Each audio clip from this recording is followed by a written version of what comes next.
everyone. It's 1 o'clock here on IC Radio, and I'm Matt. And I'm Mohamed. Welcome back to Science at 1, where we bring you the best science news, gossip, and analysis. And the best music. On our playlist today, we have Panic at the Disco, Block Party, and Depeche Mode. And on the science menu, we're looking at science of traditional medicines.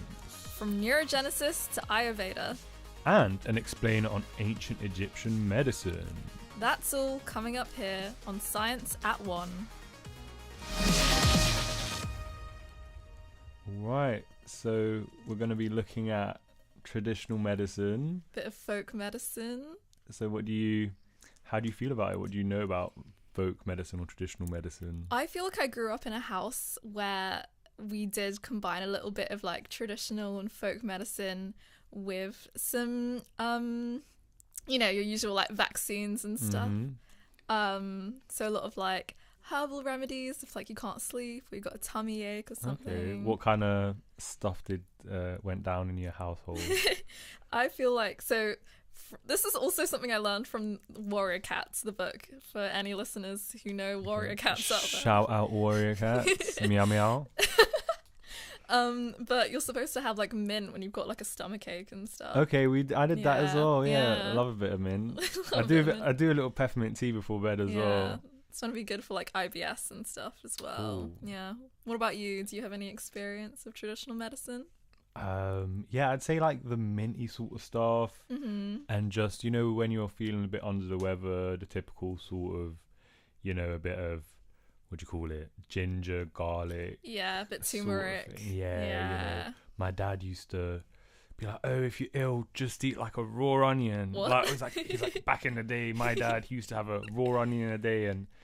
Yeah, and he never got sick. Do you know what? My neighbour used to do that, and he lived to about like 103, so maybe it works. Well, we should try it out and see. We should try it out. All right, now let's get into the music. Our first track today is Folkin' Around by Panic at the Disco.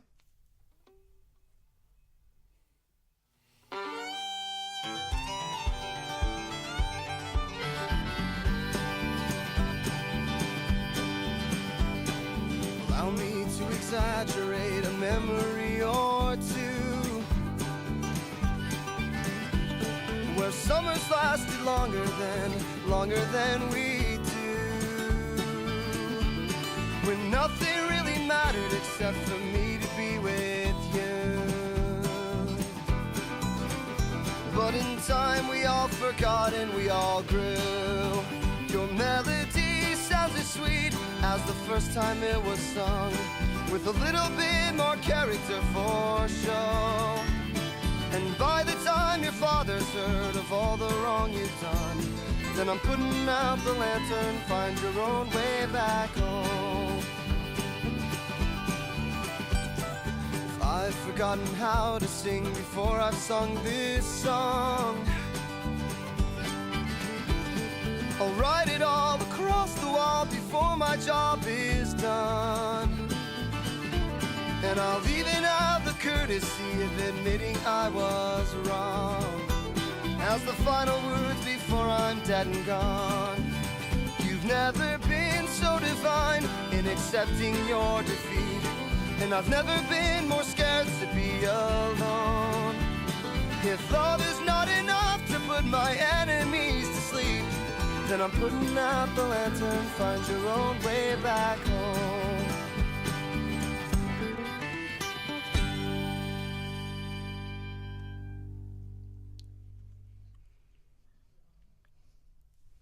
And that was Folkin' Around by Panic at the Disco.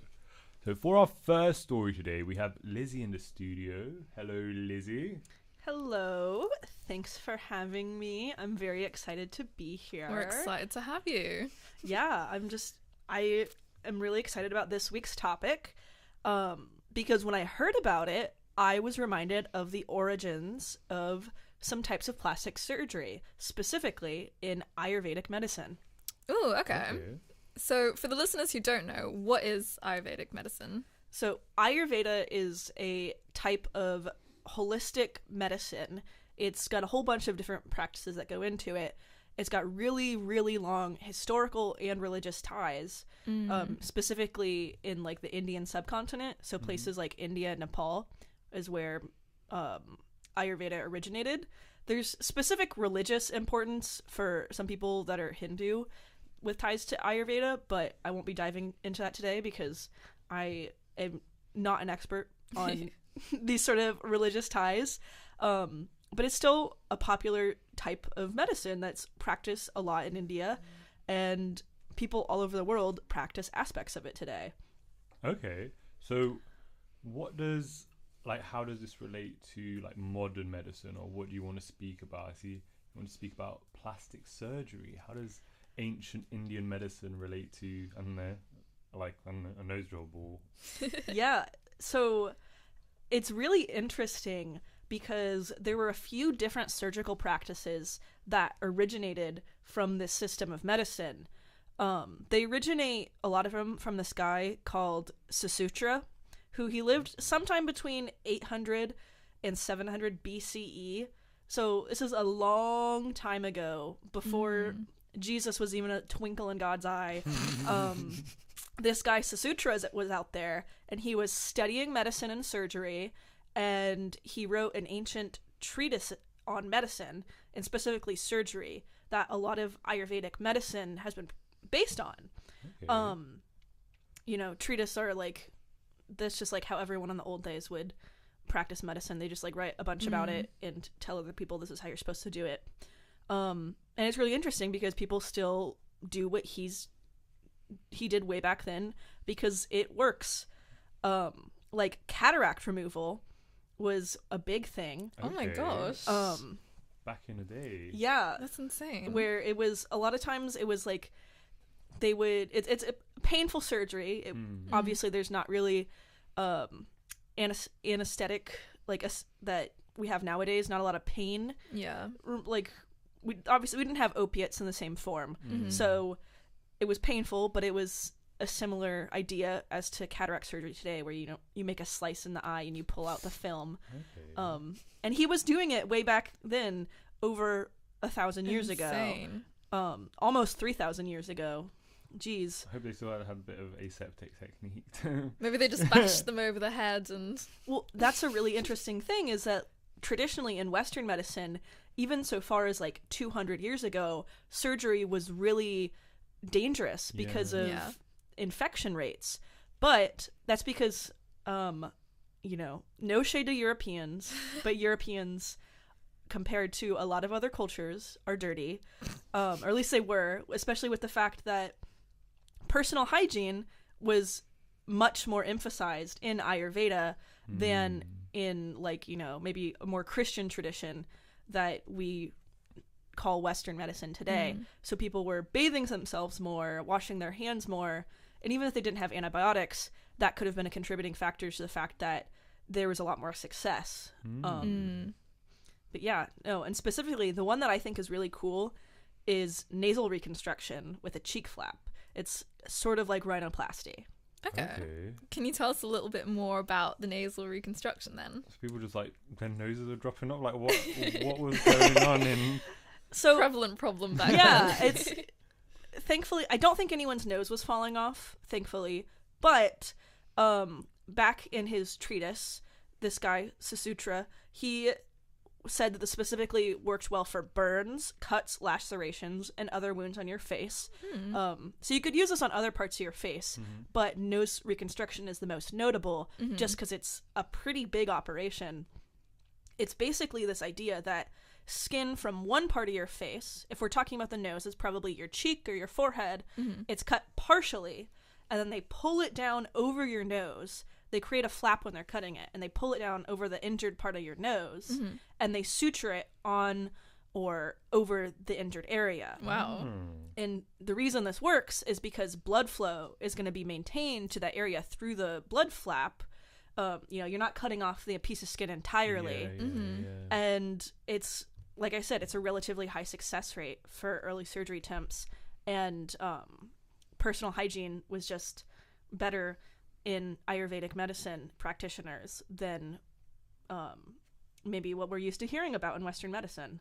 Yeah, definitely. I feel like there's always this kind of idea that until recently things were always really dirty and people were always dying of like sepsis because they didn't know how to do medicine. Yeah, it's definitely not the case for everybody. Yeah. People have been rocking around with beautiful cataractless eyes in India for a long time because there were people like this who pioneered these techniques. It's amazing. Yeah, and what do you call it? Regarding, I just remembered something I watched last week. There was just like a random video, I think it was at Bon Appetit, of like this American chef that went to Mumbai, and he went to, where did he go? He went to like this area, and he just wanted to highlight this one guy that used to like make that made biryani. Yeah. And he like made biryani out on the street, and like the whole neighborhood would come and eat. And like when he was speaking about, let's say what it was, a chicken biryani, washing the chicken, he was like, the guy that made it, he's like, you have to wash the chicken with turmeric. Interesting. And I was like, just relating to the Ayurvedic medicine, like maybe that might That's have very something to do with like preventing infection, or like making sure the chicken's clean, or Yeah. There's specific things that like I didn't have time to dig into today about specific practices with like what you use to bathe, how you bathe, that were definitely part of Ayurveda still today. Yeah. But Okay. yeah. And people getting like plastic surgery and rhinoplasty all the time nowadays. So in terms of the reconstruction that you were speaking about, like using the flap, what are the modern uses of that? So it seems like when you talk about it, of like pulling a flap of skin down and attaching it to your nose, it can seem sort of intense and like brutal, but we actually still use this all the time for things like skin cancer. Oh, okay. Especially, if you've ever had like an older loved one who has gotten like a little piece of skin cancer cut out, they'll do a really small skin flap for that. Or something that I've seen is former drug users who they might have a severely damaged nose from like cocaine use and maybe like a damaged septum, and so they'll use it to radically reconstruct your nose. Wow. I mean, you can go online and fair warning, content warning, if you want to look at these, they can be a bit graphic, but they're people who they look like they have just about no nose, something maybe an insensitive comparison, but like something like Voldemort. I was like just thinking that. like a very, like their nose is pretty much destroyed, and they're able to get this sort of semblance of a normal nose back again because of this technique that was pioneered so long ago. And we use skin grafts too, and that's a very similar idea of using your own flesh to fix yourself and heal any sort of injuries that you might have. Very interesting. I feel like I've seen some stuff about how plastic surgery is celebrated as like a consequence of like World War I and World War II, when a lot of soldiers came back from the front lines with these injuries, and it's like, oh my gosh, we invented plastic surgery because of that. But then to hear that it was there in like 700, 800 BC, it's crazy. Yeah, no, it's something that maybe in Europe it wasn't practiced for a long time, but other parts of the world it definitely has. Yeah. Well, thank you for that, Lizzie. That was really interesting. Of course. So back to the music now. Here's Lavender Girl by Camp.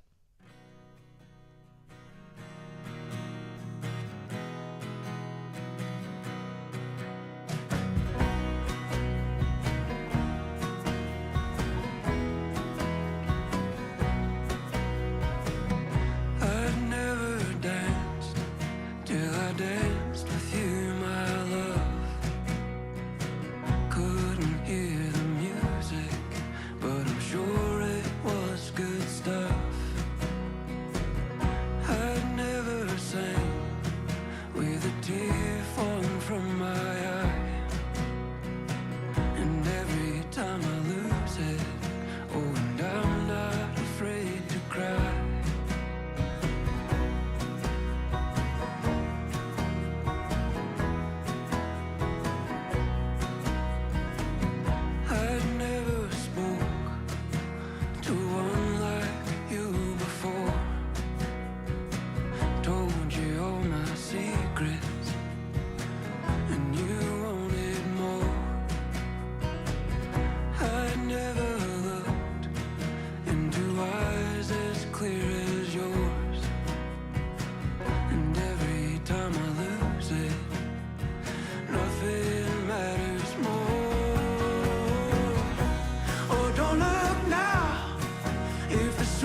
superstitions got you down.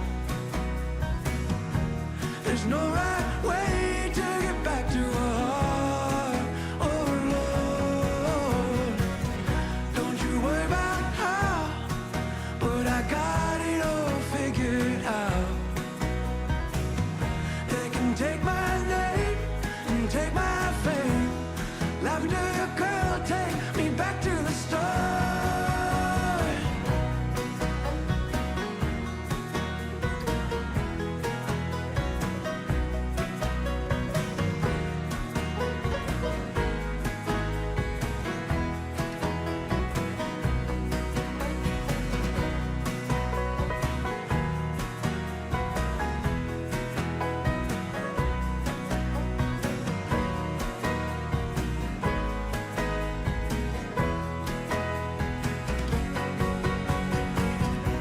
Oh, don't look now if the superstitions got you down.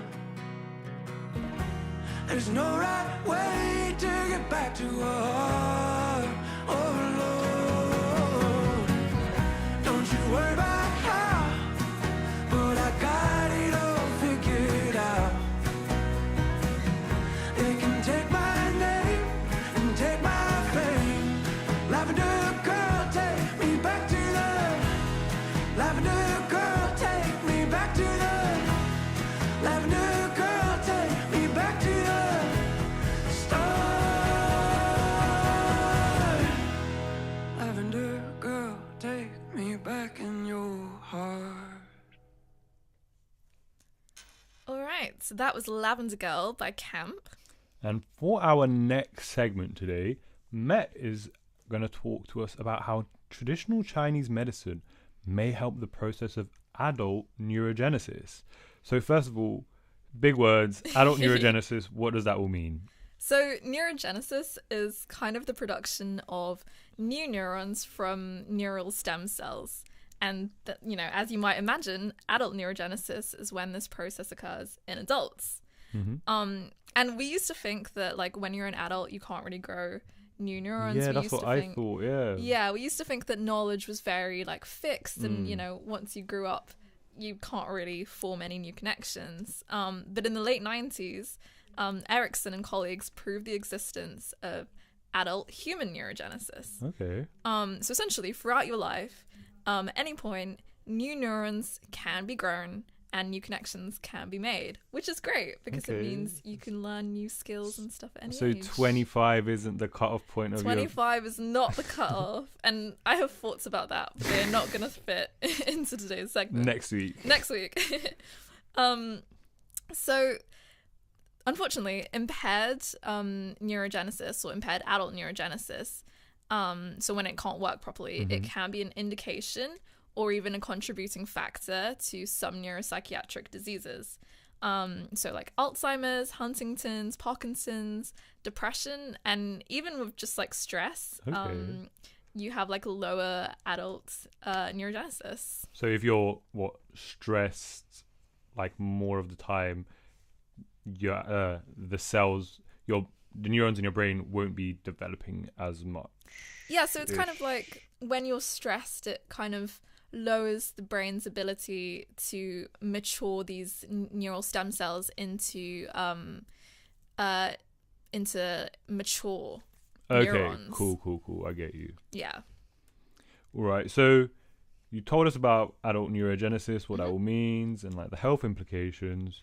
Where does traditional Chinese medicine fit into this? So there's actually been a lot of studies which have used rodent models, and they've tested like lots of different traditional Chinese medicines. So something like kosasan. Okay. And they've tested it to see how they might be able to treat some of these neuropsychiatric disorders like Alzheimer's and depression. And when they've looked into how these medicines can improve the symptoms of these diseases, they found that part of the disease treating action has been increasing adult neurogenesis. Okay, so that's like, did they set out? I don't want to like ask you questions, but like, did they set out to measure that, or was that just like an effect that they randomly sort of measured? I think first of all, they saw that they could improve these diseases, and then when they looked a bit closer into how this was actually happening, they found that it was increasing these neurons that were being produced. Okay, and so how do these medicines work? Like, how do they do it? So some of the ingredients in the medicines, so for example, a lot of like the herbs and other bioactive components, they essentially just make the conditions in your brain a little bit more favorable for neurogenesis to occur. So basically, they make it so that the different levels of the compounds that are important for neurogenesis, they make it so that it's useful for neurogenesis to occur. Okay, so are there any, like, what could we be taking to help improve our adult neurogenesis for those of us that are adults and wanna For the adults listening to this for the show. adults listening that wanna increase the amount of viable neurons in their brain? Yeah, so one herb that I've looked at, which has shown a bit of promise, has been Korean red ginseng. And that's been shown to increase the learning and the memory abilities of rodent models. And we think that it does that by increasing the levels of compounds which cause the immature neurons to develop into mature neurons.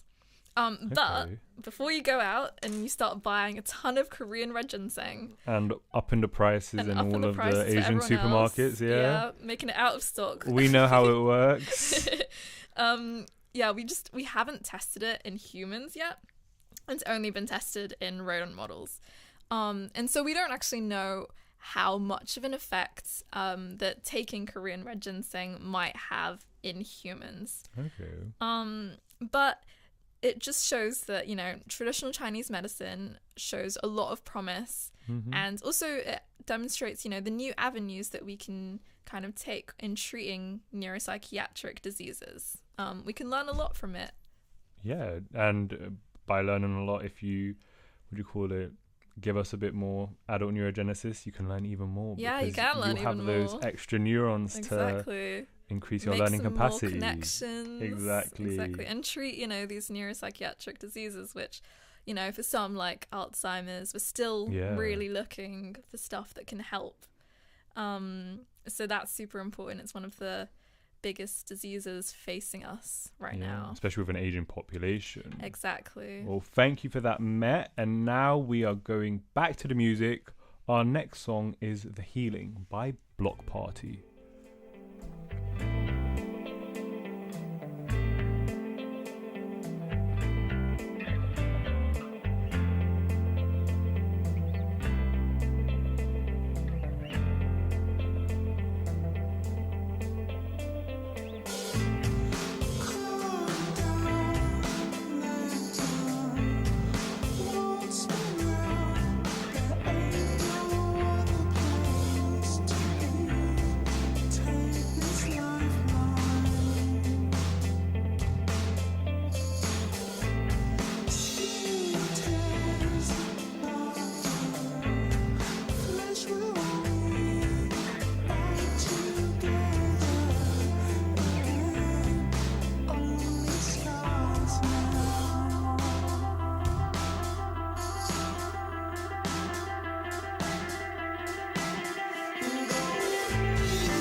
and stay. My dear, as life gets harder, whatever strikes you, you will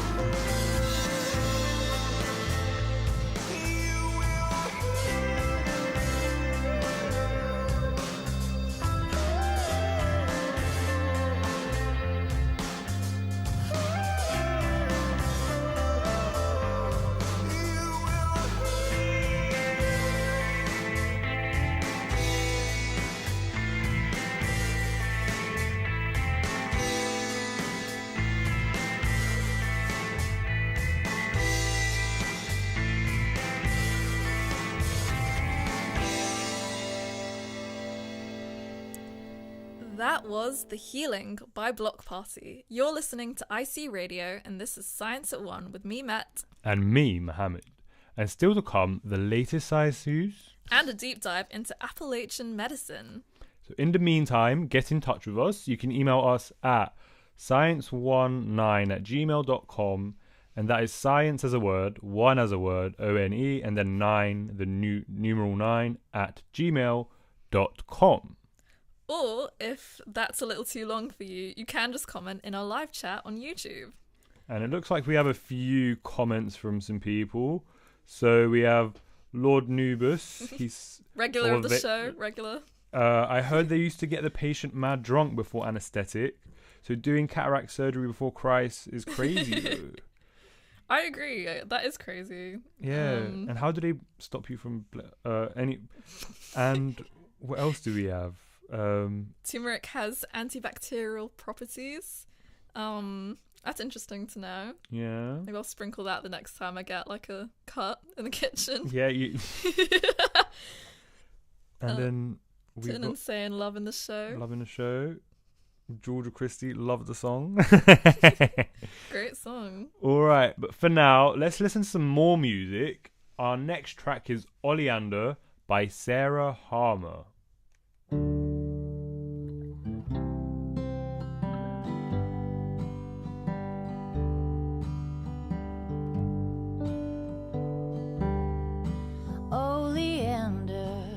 Oleander, will you bloom again this spring? I adored you, then I ignored you, and now to me you're everything. And those white blossoms that you gave freely are now just twinkles in your eye. Oh, beholder, oleander grows on the inside.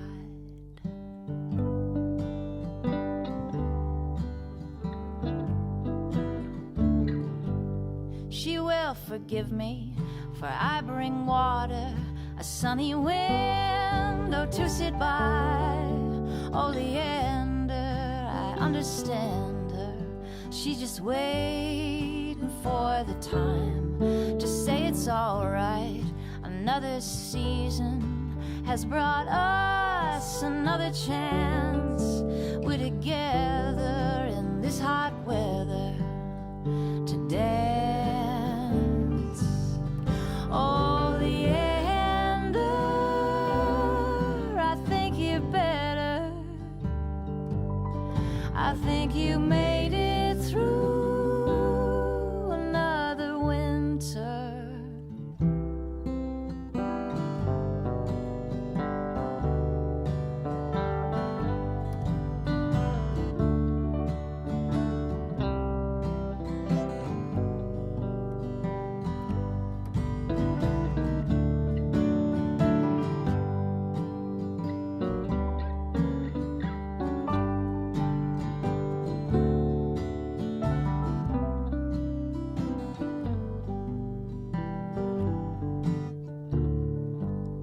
Well, nothing is ended, it's all been mended. It's the way that it should be. You're coming back, you're coming back. It was so lonely here, just me. This time no promises of what's to come. We'll just live it for the day. Oleander, I see you stand there, and I know you'll be okay. Oleander, I think you're better. I think you made it through another winter. Oleander, I think you're better. I think you made it through another winter.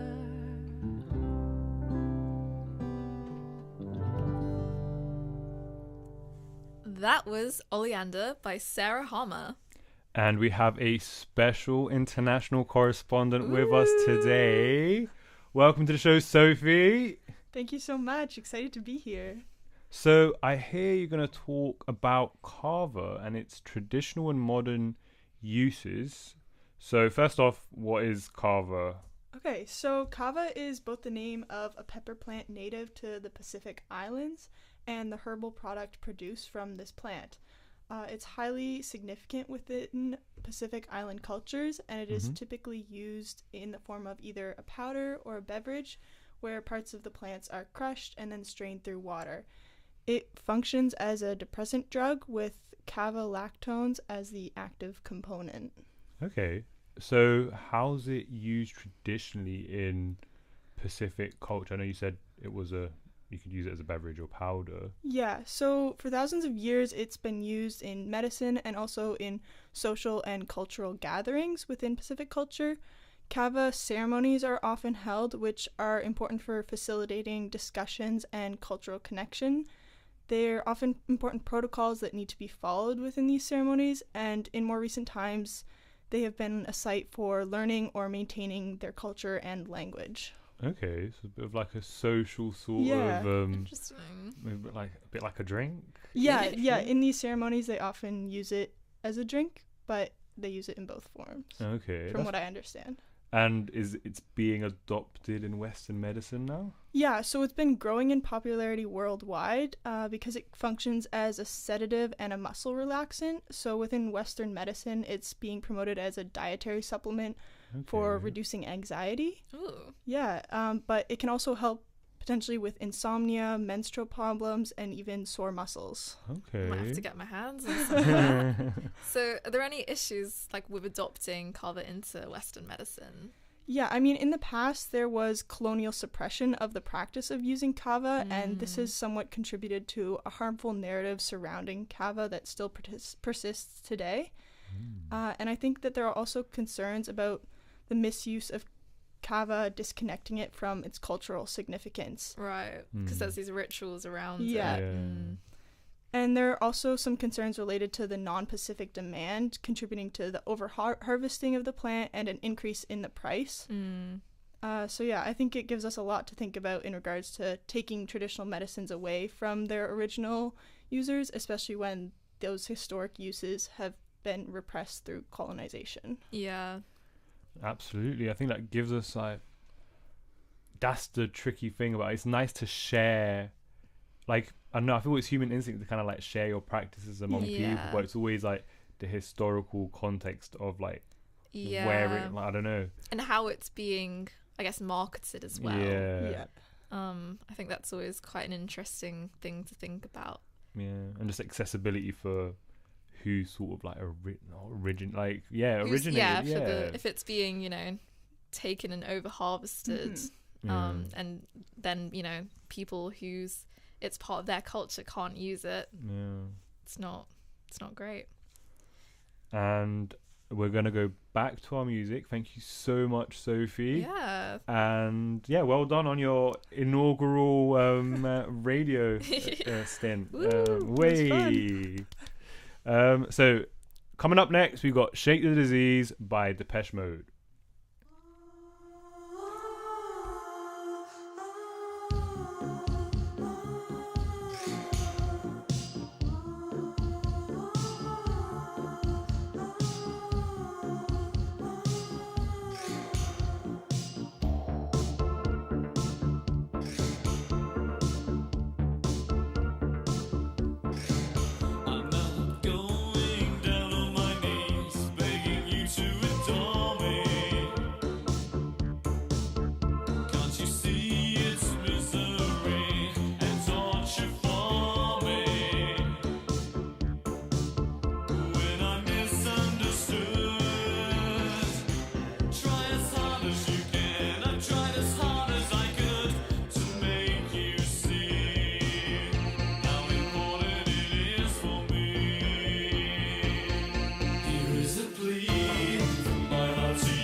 Understand me,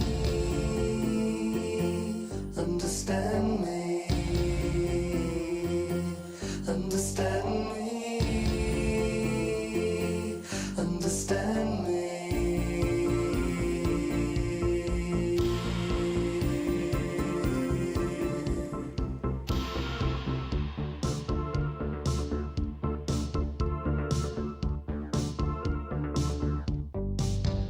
Some people have to be permanently together.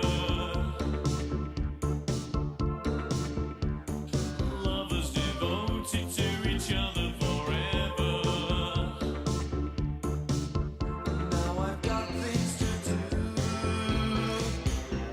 And I said before that I know you have to. when I'm not there. In spirit, I'll be there. Here is a plea from my heart to you. Nobody knows me as well as you do. You know how hard it is for me to shake the disease that takes hold of my tongue in situations like these.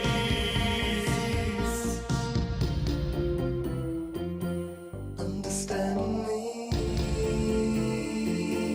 understand me, understand me, understand me.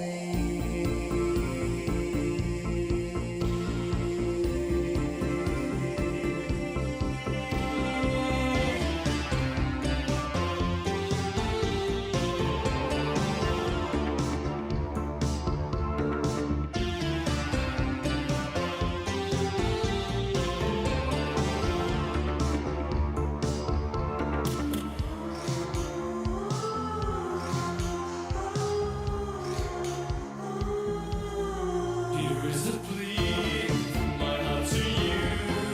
Nobody knows me as well as you do. You know how hard it is for me to shake the disease that takes hold of my tongue in situations like these. From my heart to you. Nobody knows me as well as you do. You know how hard it is for me to shake the disease that takes hold of my tongue in situations like these.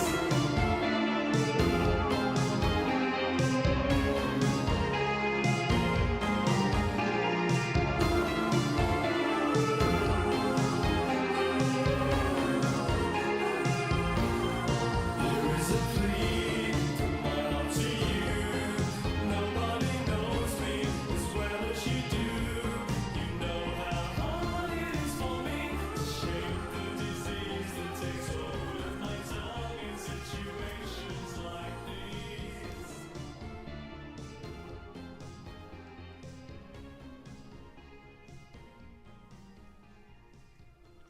That was Shake the Disease by Depeche Mode.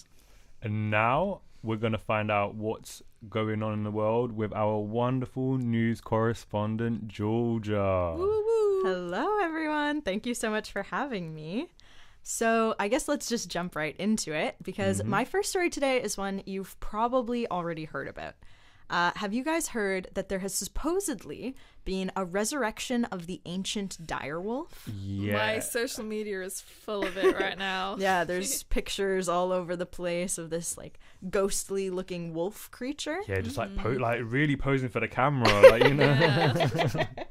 Yeah, so essentially the story is there's a biotech company called Colossal Biosciences, and they claim that they have de-extincted an animal called the direwolf, which was this like ancient giant wolf-like creature that went extinct in North America over 10,000 years ago. 10,000? Yeah, ancient. We're talking so ancient. I feel like I've heard of them in fantasy books, like Game of Thrones kind Yeah, of thing, there was right? there were direwolves in Game of Thrones, exactly. isn't it? Yeah, Exactly, direwolves like in Game of Thrones. But the thing is, this new direwolf that they've said they've created or de-extincted is actually more or less a genetically modified gray wolf with a few direwolf genes inserted into the genome, and like also was bred to kind of selectively have gray wolf traits that are more similar to the dire wolf. Oh, so It's a bit it's disappointing. it's not really. It's kind of a dire wolf. It's a wolf with a hint of dire in it, I would say. And honestly, this is kind of what my personal issue with a lot of big de-extinction attempts are, which is when we try to create these charismatic, big living organisms using ancient DNA. First of all, it's always like the most charismatic, well-known organisms, even if they're not the most ecologically important nowadays. And also, it doesn't work like in Jurassic Park. We usually only have fragments of DNA from ancient fossils. And so most of what these people are doing is mixing the traits, these DNA, with extant or living species genomes. So usually it's a living species with like a teeny hint of DNA. Like if you took two fragments of Neanderthal DNA and put it into a human, that's not suddenly a Neanderthal. That's a human with a little bit of Neanderthal DNA. You get me. Feels very like, This feels like a very Ship of Theseus kind of problem. Yeah, right? It's interesting.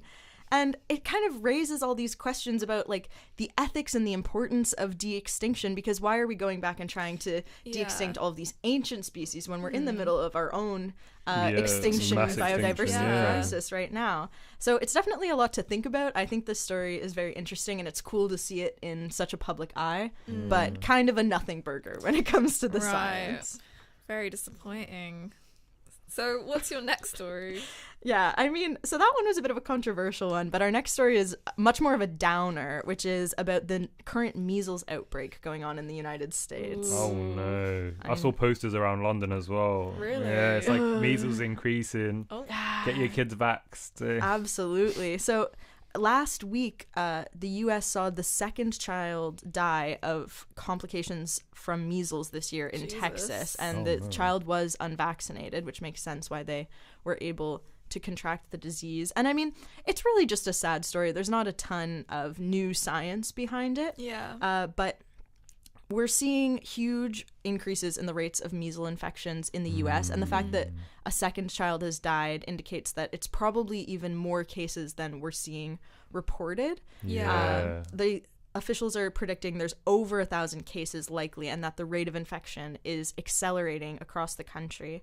And part of why we don't know so much is because the current U.S. government have cut funding for measles testing recently, which also makes it harder to stop the spread of the disease or monitor the spread of the disease. You don't know where it is, you don't know where to put, Jesus. Yeah, and with like how many unvaccinated people there are in certain communities, it can really spread like wildfire. Yeah. Well, that's a bit depressing. But it just goes to show like how like we create these vaccines, we roll them out everywhere, like we helped like eradicate flipping smallpox, and now because of these, everyone decided middle-aged, sort of medieval diseases are back. Yeah, geez. But I do have one last story today. Okay, and it's a bit more of a hopeful one, I must say. So it's about a new potential Parkinson's treatment. Okay, Parkinson's is my favorite topic in neuroscience. Oh, interesting. So... You would love my family history. oh my god.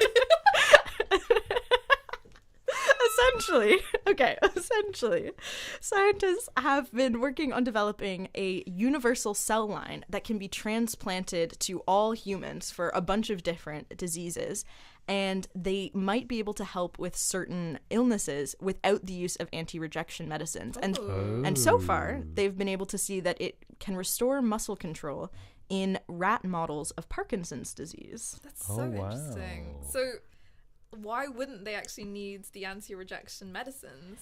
So this cell line has genetically modified traits which help cloak the cells from the immune system. So it kind of like creates a invisibility cloak is how the article I read says it, and it hides the cells from the immune system and stops them from going after it. It's the same kinds of traits that are used in placentas or sometimes cancers to prevent the immune system from going after kind of foreign cells. However, they did note in the article that they've also added a gene that kind of acts like a kill switch, a suicide trait, which kills these invisible or cloaked cells if they begin to act cancerously. That's good. Okay. You Yeah. don't want that to Very proliferate and just start a new cancer. Bit of No. apoptosis. So, Yeah. so how did they target Parkinson's in particular? These cells.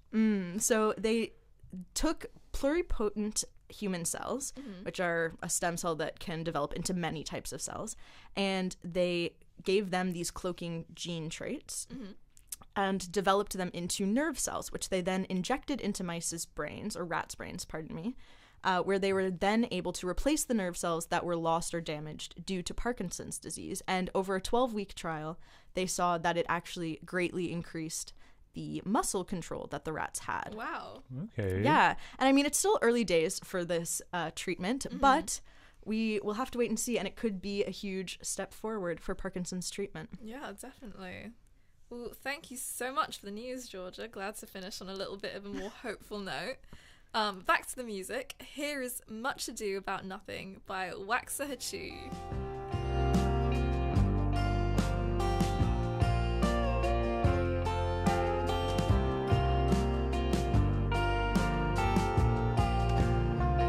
I throw it in the right direction. Please don't look my way. You stare directly in my eyes, 'cause you are brave. You drive around in circles, talking yourself out of rushing. And I sit alone and wait so patient. Much ado about nothing.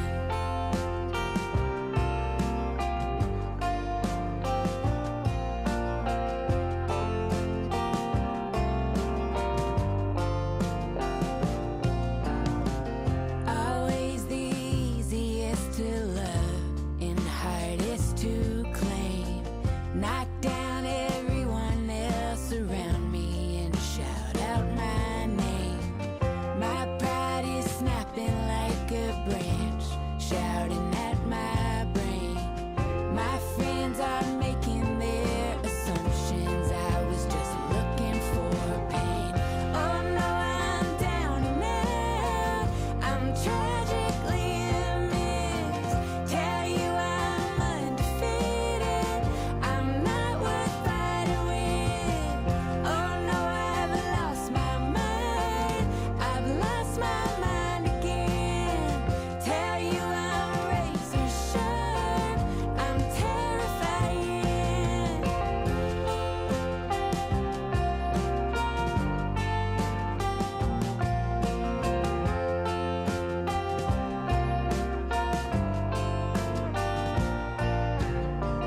I call somebody, anybody, chasing off my dread.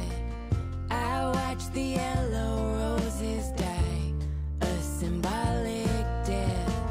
I watch the sky fill up with shapes I cannot explain. I tell you every passing thought, I was just looking for pain.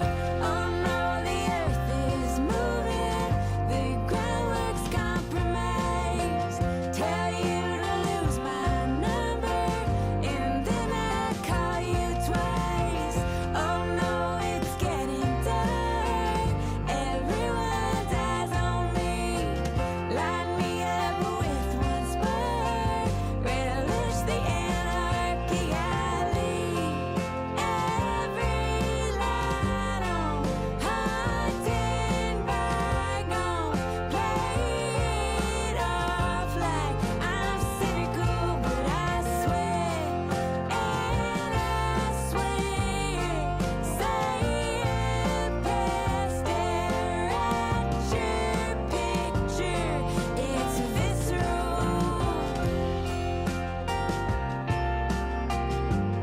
And it's crushing.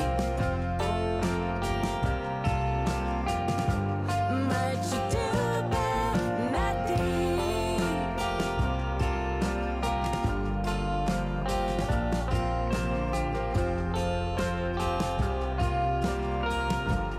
Much ado about nothing. And that was Much Ado About Nothing by Waxahachie. And now I'm here to give us a little blast from the past with a look into the medicinal practices of the ancient Egyptians. Ooh, do tell.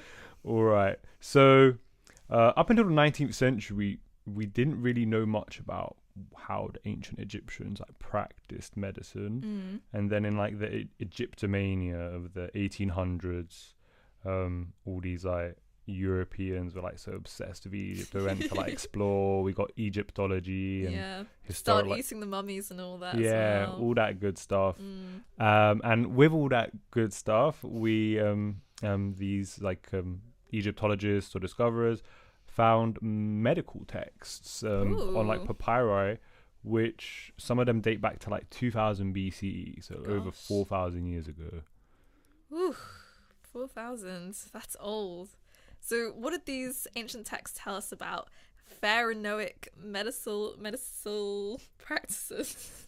So one thing, one of these texts illuminated was the kind of pregnancy tests they had 4,000 years ago. Pregnancy tests? What, they had clear BI back when the Sphinx was still a kitten? Kind of. They didn't pee on a stick, but they did use pee. Oh.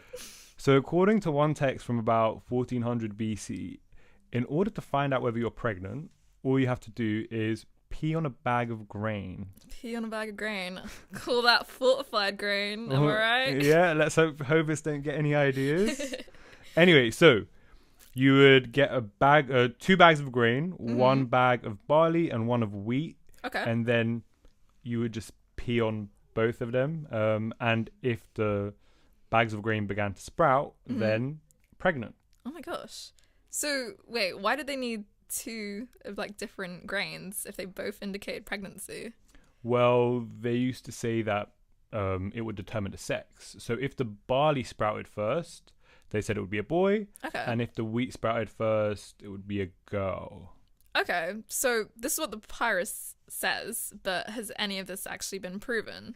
Well, since you asked, a 1963 study by contemporary Egyptian scientists looked into comparing the germinating effects of pee from pregnant females, non-pregnant females, and males. And they found that 70% of the time, the urine of pregnant females stimulated the growth of wheat and barley, whereas the urine of non-pregnant females and males had no effect. So it actually seems like the ancient Egyptians discovered, developed a pretty reliable pregnancy test around 3,500 years ago. However, unfortunately, to their detriment, there was no relationship found between the sex of the baby and the seal that grows faster. So they could find out whether they were pregnant, but they couldn't tell the sex of the baby.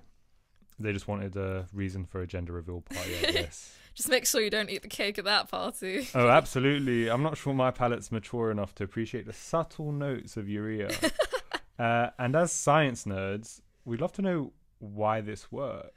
Yeah, do we actually know anything about like how the mechanisms of this grain test worked? So, unfortunately not. Modern pregnancy tests, we use, we detect a hormone, human coronoic gonadotropin, or HCG. So the P test that we have now measures level of that HCG, which starts secreting like around 6 days post-fertilization. And right now, the current theory is that it was the increased estrogen levels in the pregnant pea that stimulated the growth of the seeds. Okay. And the seed method was actually used through the Greek times, the Roman times, and it was even found in a book of German folklore as recently as 1699. So, gosh, so it was used for 3,000 years. Yeah, thousands of years. Yeah, post the discovery. It's very interesting. Well, thank you for telling that. Thank you for telling us about that, Mohamed. Maybe next time I need to go. Not that I've been taking pregnancy tests, but if I need one, I'll buy a sack of grain. Yeah, when it comes to, I don't know, if you're in some farmy area with no pharmacy nearby, just get a bag of wheat. Let's get back to the music. Yeah, let's get back to the music. Here we have Kill by Maggie Rogers.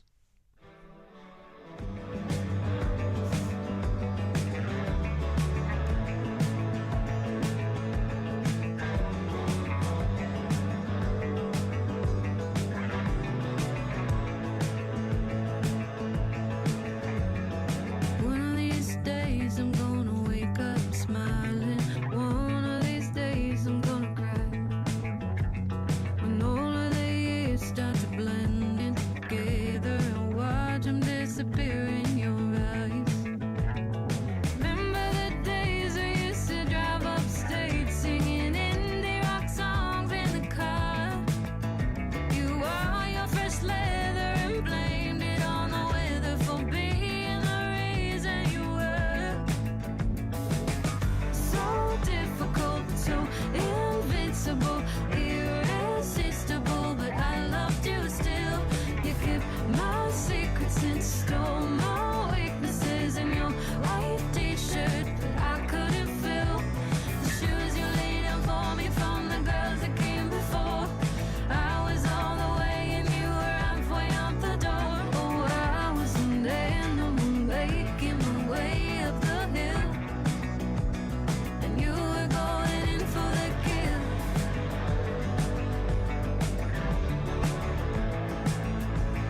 And you were going in for the kill.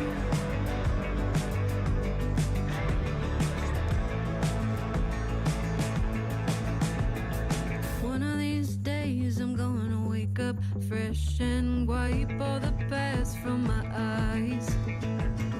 Curl up next to you in tall grass, sunshine, wrap my body shape round your side. Remember the days we used to ideate about what we would do on our lives.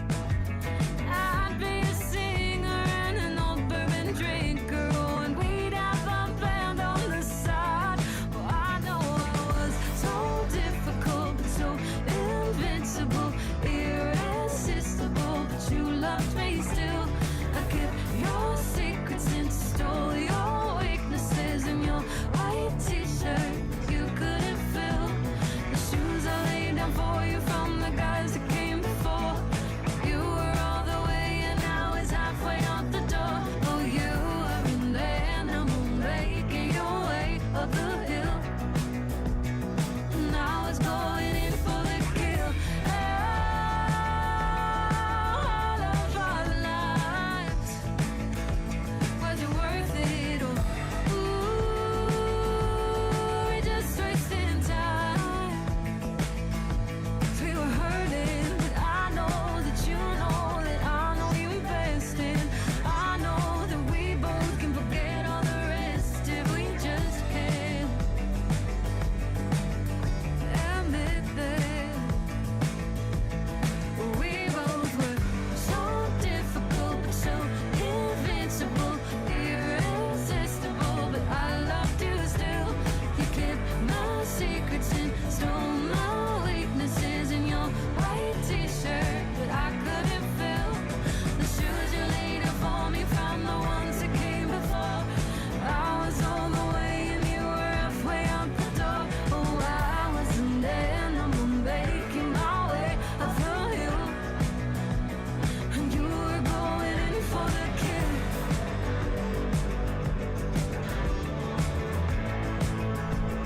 Oh, I was going in for the kill.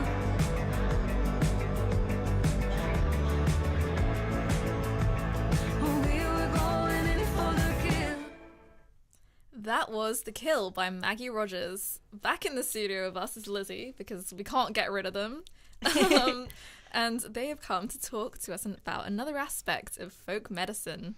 Yeah, thanks for having me in the studio yet again. I'm like a bad cold. You just can't get rid of me. Just keep on coming back. I'm coming back. You know, you hate to see me go, but Love to see you leave. you love to see me leave. This last topic today, it hits a little bit closer to home for me. I want to talk a lot about Appalachian folk medicine. Okay. So, for those of us that would not know what Appalachia is. Yeah, could you just enlighten us a little bit? So Appalachia is this specific mountain region in the U.S. that it spans throughout parts of Kentucky, Tennessee, the Carolinas, Virginia, West Virginia, and then a little bit of Pennsylvania and Ohio. It's a really unique cultural and ethnic background. A lot of immigrants moved there way back in the day. People from Ireland and Scotland, and who especially the immigrants from Ireland and Scotland were getting kicked out of their countries by the British. And then so there's a little bit of German influence because people in the East and big cities in the East were a little bit racist towards German immigrants, so they moved out further west. A lot of indigenous groups that were native to the area before, you know, American settlers pushed them out were like the Iroquois and the Cherokee. And there's also lots of African influence from Black Americans that were taken into the region, not by their choice necessarily all the time, but especially as the slave trade was ending and more African Americans were being freed from slavery, a lot of them were moving into that area. So what was drawing people, just like out of personal curiosity?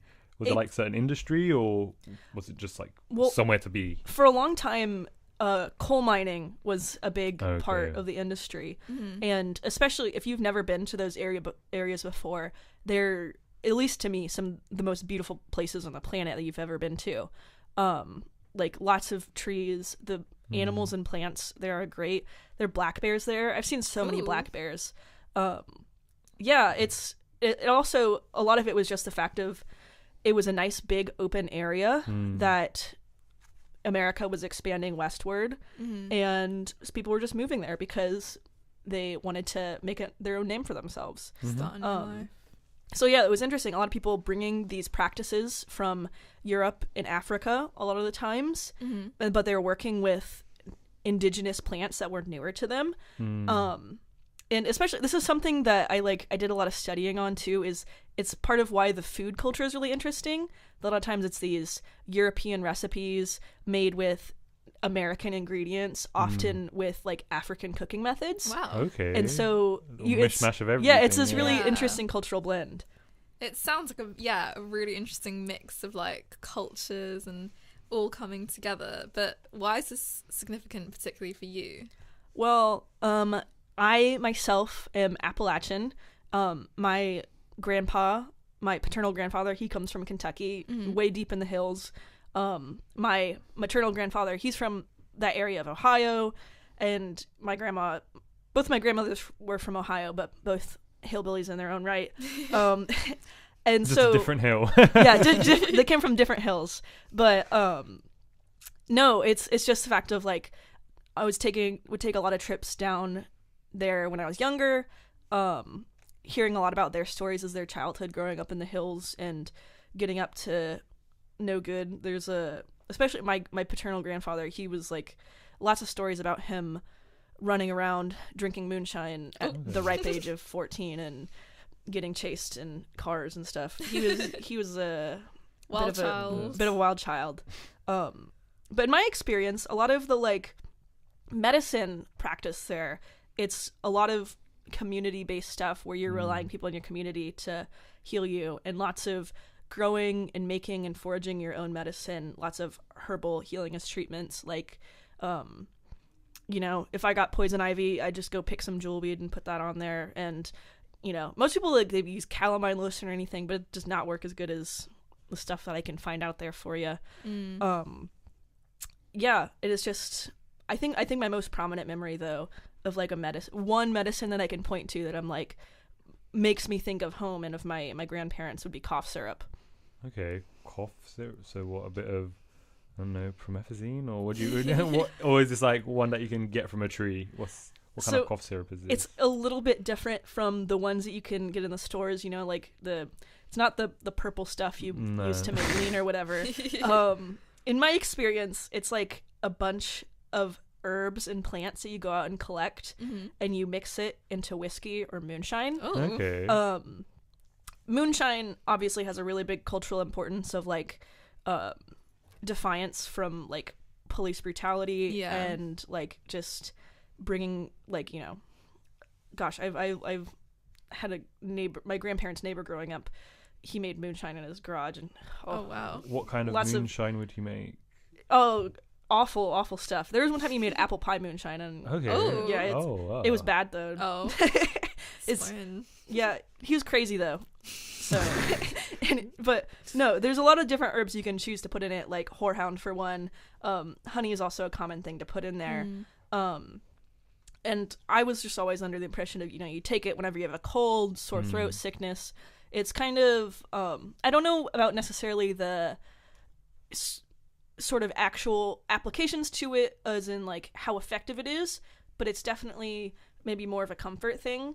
Like I was always told, I was always offered the cough syrup whenever I was sick at my grandparents' house, but I was strictly told not to drink it by my parents because they didn't want me drinking moonshine at like 8 years old or whatever. But I've known throughout my entire life, my grandpa, he takes a shot of his cough syrup that he makes himself every single night before he goes to sleep. Wow. Shot of Yeah. moonshine. I know it's like, I know here people like back in the day used to do like like take a shot of brandy before bed, or like when they're sick, just to like get over the cold. But unfortunately, that is all we have time for today. Thank you, Lizzie, for enlightening us of on course. the cultural practices of the Appalachian people and how they get over a cold with a bit of moonshine. So I am signing off. So that's Mohamed. And this is Matt. Thank you for listening to Cool. Science at One.